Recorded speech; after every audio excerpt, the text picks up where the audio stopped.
And so now we're going to have a growth plan that's going to talk about what is it that we're going to do.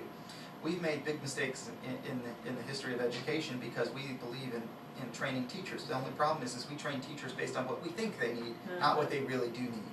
And so we're moving now towards a system that's going to say, look, the professional development teachers are going to get is going to be customized to their needs and what their students' needs are. So we're looking at student learning and how students are doing. So a teacher will know, this is a class coming to me and here's what I know about my class based on how well they did last year in some of the assessments. And here's what I know about me. So if I have a class coming to me and their weakness is addition of double-digit numbers, and I'm not a very strong math teacher, I know I have to get additional training in teaching math so I can meet their needs. And that's what we're looking to move towards, and that's the type of evaluation system we have. We're moving to an evaluation system that has a tremendous amount of teacher input in the process and development and growth, and it's a system that will provide for teachers a path to ensure that they're giving the students the best education possible. And it's not a gotcha system, it's a growth system. Tallahassee keeps passing these lawmakers in Tallahassee like to pass laws to fire teachers. We're looking at systems that improve the quality of teachers we have because every teacher can get better. Our good teachers can become great, our great teachers can become outstanding, and our outstanding teachers can also improve. Now, how do you build in innovations in learning, new information in terms that has been researched and where they have found that a teacher learns this way better or that way better or this subject better or whatever? How is that, kind of melted into the system? Well, it's very much embedded throughout everything that we're going to be doing with this new teacher evaluation system and our new focus on students in that process. Unfortunately, if you talk to teachers, they'll tell you they don't have a lot of say as to what they're doing in their classroom. So when they have this idea of what we used to call teachable moments, when a student will come in and say something, or maybe they came and learned something, while they were over the summer vacation, they went somewhere, and maybe they went to Washington D.C. and got to see some of the great history of the United States of America.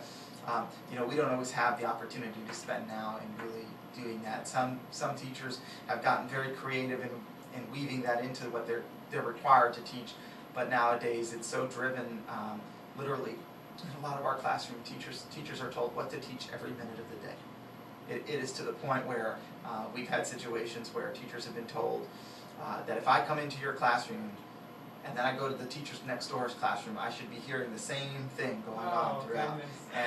And so it's become more, it's become so drilled down now that teachers don't have that flexibility and freedom, and of course, but they get all the blame if it doesn't work. So that, I think, is the biggest challenge. Teachers don't get to put innovation as much in their classroom as they would like to. I can tell you that. And it sounds like, and I keep harping on this, what that does then is discourage creativity on the part of the students. And there are people, a guy was just talking to me yesterday about the fact that, we don't make anything else in this country, we depend on others to do whatever. Well, we've changed because, we need that imagination of the young people. We need their creativity. We need all those things that help us to come up with new products and new ways of doing things. And if they're never challenged to use that gray matter, to think outside of the box, as they say, how do we get that going again in this country? Because we used to be the ones who came up with the ideas, and then the other countries would kind of run with them. But now we're kind of just buying from whatever they end up with. How do we get to the point where we actually change that? And I know it's not just okay, let's send them to private schools, or let's send them to homeschooling, or let's send them to the charter schools. In the public schools, we've had that in the past, that opportunity to do that. And maybe it was outside of the classroom with some other activities that went on, but how do we get that going? Well, I think, first of all, if you look at the generation we have coming in now, I mean, even my 2-year-old daughter knows how to work an iPad and an iPhone to some extent, and that's what we're starting to see. The kids have so much stimulation around them in every sense of the imagination. And so we've got to be able to tap into that. Absolutely. And that's... And not stunt that. Exactly, not stunt it, exactly, because we have to tap into that potential and what these kids are able to do more today than ever before. And so, I think what, if I had my way and could wave a magic wand, we would totally change how we do things. things in the schools today, whether in any school, because Mm-hmm. really a lot of schooling in the United States is very systematic, and we really have to have a real conversation about what should we be doing. Unfortunately, those conversations do occur, but there's never educators at the table having those conversations. It's some policymaker somewhere who's making that decision. But you know what? We have some of the best schools in our county, in our district. We have the best teachers, hands down. And I think we need to come up with ways to empower our teachers. You know, the public schools are able to offer education to students who are at risk. We're able to offer education to students with learning disabilities and physical disabilities. We're able to offer education to students who are gifted and advanced with our IP and AP programs, our IB and AP programs at the high school level. So we're able to provide such a wealth of information with our arts and our foreign languages and all of our other courses that we offer in electives, the culinary programs that we have in a lot of our high schools. You know, these are great programs that give students the opportunity to excel and succeed. And really what we need to do is we need to reinvest our community into what we should be doing in our schools and grabbing our communities more so in our schools so that they, A, can see all the wonderful things that we do in our schools, and B, help support it. We really need to start making those connections. You know, we often talk about this when we're at workforce, you know, it's not workforce anymore, what is it called?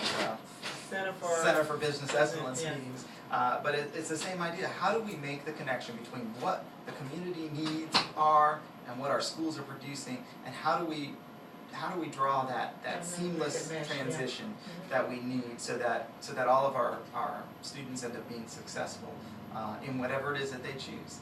And we've had a lot of students that have, one of my former students was in the culinary program at Mainland High School and ended up going to the culinary school down in Miami, you know, to continue her education there. And you know, those are the kinds of things that we have those kinds of success stories. You know, another one of my former students is now actually a recording artist, plays a violin and sings, and he's becoming extremely well known. He's throughout Europe and touring throughout Europe, and has some programs in the United States, and has just taken off, and now has an agent and everything like that. So you just never know where our students are going to end up with, and so we have to make those connections and start building upon that, and empowering teachers to be able to do what they need to in the classrooms. Absolutely, and I am just a strong supporter and a great believer in our teachers and our education system and what it can do, because, you know, I'm a product of that, from DeLand and here, you know, with my kids, my own kids here at Mainland, Holly Hill Junior High, the elementary school at Westside, great teachers, wonderful teachers that I run into every so often as well, who ask about my sons and, you know, how they're doing, because they know the impact that they help to actually put in place for them to feed into them. And teachers have just such a great opportunity to do that if we would just free them up, give them that flexibility and that well-deserved respect and, you know, salary that is necessary to really help them to be the best they can be, so that they can help our young people be the best that they can be. Because between the teachers and the parents, and then the other support systems that are there, we have such a great and enormous opportunity, but also responsibility for helping our students be their best, and that I support wholeheartedly. What is happening in terms of getting the parents involved? And I know some parents work and they, you know, they may have some time constraints and the like, but to me it's just so key that parents also, they're really one of, and we've got more than three legs in my opinion, because you've got the school board, you've got the teachers, you've got the parents, and then you've got legislators who tie into the process as well. And the community. Yeah, and the community, right. So it's a five-legged type of thing.